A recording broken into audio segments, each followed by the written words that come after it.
साथियों नमस्कार। आपका दोस्त motivational speaker business coach Arvind Kumar Maurya. साथियों, एक बार एक आदमी था जो बहुत ही आलसी किस्म का आदमी था।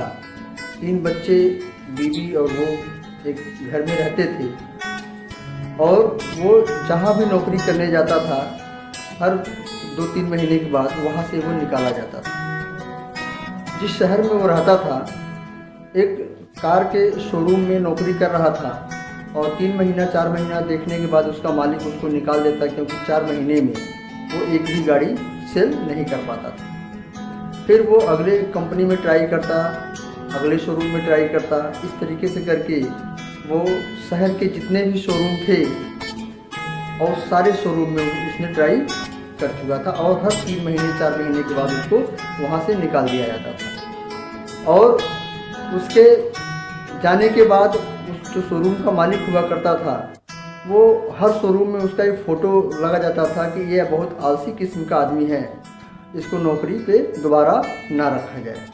इस तरीके से करके वो इतना बदनाम हो चुका था कि कहीं उसको नौकरी नहीं मिल रही थी। फिर लास्ट में जा कर के वो घर पे बैठ गया। जो भी उसकी जमा पूंजी थी 2-4-6 महीना चला, सारे अकाउंट्स उसके खाली हो गए।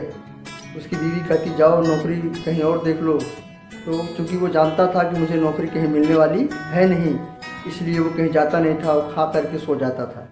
एक दिन की बात है, वो घर पे सोया हुआ था, रात में उसकी नींद खुलती है तो देखता है कि उसके 3 बच्चे नहीं हैं।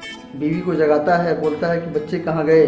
बीवी कहती है बच्चे गए हैं पड़ोसी के वहाँ खाना खाने, क्योंकि आज खाना नहीं था। बच्चे रो रहे थे, भूख लगी थी, तो क्या करें। और अगर ऐसे ही रहा तो कल से मैं बच्चों को लेकर के भीख मांगने के लिए निकलूँ, क्योंकि खाने के लिए तो कुछ न कुछ करना ही पड़ेगा। अब उसको रात भर नींद नहीं आई और चिंता में पड़ गया। सुबह होते ही वो सबसे पहले शोरूम खुलने से पहले ही जा कर के जहाँ पहले वो नौकरी करता था सबसे पहले वहाँ पहुँचा और सेठ जी का अपने पैर पकड़ लिया। बोला कि सेठ जी, अगर आप हमें नौकरी नहीं देंगे तो हमारे बच्चे भूखे मर जाएंगे और स्थिति बहुत ही ख़राब है, कृपया हमें नौकरी दे दें। सेठ बिल्कुल तैयार नहीं था नौकरी देने के लिए, क्योंकि जानता था ये बहुत ही आलसी किस्म का आदमी है, इसको बैठा करके हम पगार नहीं देंगे। वो दोपहर तक रहा।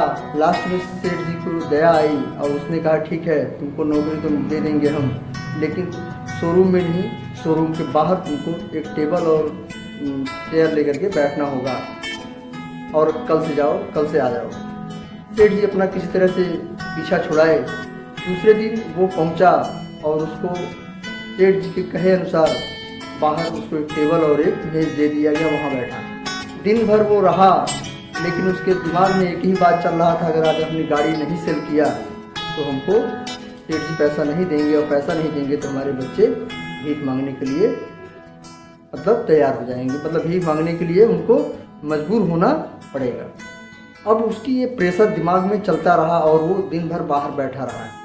शाम हो गया, कोई कस्टमर उसके पास नहीं आए और वो जान रहा था कि सेठ तो आप हमको नौकरी से निकाल दीजिएगा।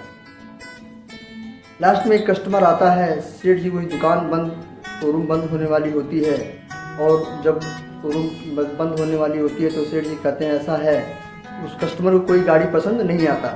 तो लास्ट में सेठ जी कहे कि चलो एक कस्टमर है उसी को भेज देते हैं उसी के पास, कि बाहर एक सेल्समैन हमारा है, आप जा कर के उससे एक बार समझ लीजिए, हो सकता है आपको उसके बताने के हिसाब से कोई फीचर्स गाड़ी के पसंद आ जाए।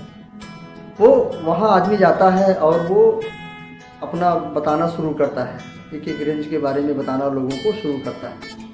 साथियों, क्योंकि वो कई कंपनियों के शोरूम में काम कर चुका था, इसलिए उसका एक्सपीरियंस ज़्यादा हो गया था और उससे भी ज़्यादा उसको गाड़ी बेचना था, इसलिए उसके अंदर जो पैशन के साथ जो बता रहा था, उस आदमी को उसके फीचर्स, गाड़ी के फीचर्स पसंद आ गए और उसने कहा कि ठीक है, ये गाड़ी हमको बुक कर दो अभी। और तुरंत वो चेक निकालता है और सेठ जी को, उसको सेल्समैन को चेक दे देता है। सेल्समैन चेक लेकर के शोरूम के अंदर सेठ जी के पास दौड़ा हुआ जाता है, बोलता है कि सेठ जी, हमने गाड़ी को सेल कर दिया है। सेठ को बड़ा आश्चर्य होता है कि एक आलसी किस्म का आदमी जो है इतने सालों से काम कर रहा था, एक भी गाड़ी नहीं बेचा, आज वो कैसे ये कारनामा कर दिखाया। उसने तुरंत कैश निकाला और कहा कि ये लो, तुम जो है अपने बच्चों के लिए जाओ, पहले भोजन का प्रबंध करो, उसके बाद गाड़ी का मैं कागज़ वगैरह तैयार करवाता। उसके बाद कल से आकर के तुम अंदर ही ड्यूटी अपना करना।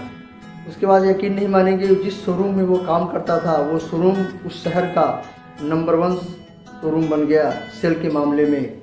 उसके बाद धीरे धीरे करके वो इंडिया लेवल पे छा गया।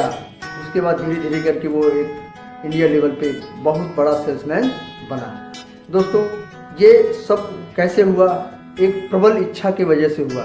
अगर हमारे अंदर एक प्रबल इच्छा है, कामयाबी की प्रबल इच्छा हो, तो हम हर चीज़ को पा सकते हैं।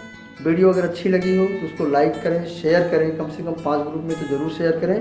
और चैनल पे जो लोग हमारे नए हैं वो चैनल को सब्सक्राइब भी करें और बेल आइकन का बटन भी दबाएं, ताकि जो भी हमारा वीडियो बने वो नोटिफिकेशन आपके पास सबसे पहले। Okay, thank you.